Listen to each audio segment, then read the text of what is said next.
సమృద్ధి అయిన జీవం అంటే మామూలు జీవం కాదు, అది వెలుగుచూ అని ప్రతి మనుష్యుని వెలిగించుచున్నది. అదండి సమృద్ధి జీవం అంటే. దేవునికి స్తోత్రం, హల్లెలూయా.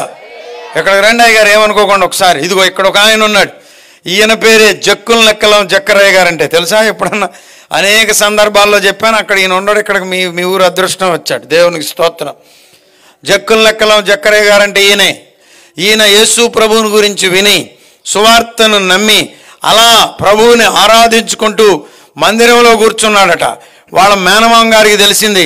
చెరుకు దంటు తెచ్చి, చెరుకు దంటు పీసు రేగేదాకా కొట్టి, మన ఇంటా వంట లేని పని మనకెందుకురా అని చెప్పేసి వాళ్ళ ఇంట్లోకే తీసుకెళ్ళి నెట్టాడి కట్టేశాడట. నెట్టాడి కట్టేశాడు, బయటకు ఎడబెట్టాడు, వెళ్ళిపోయాడు. మెల్లగా తన కట్లన్నీ విప్పుకొని బయటకి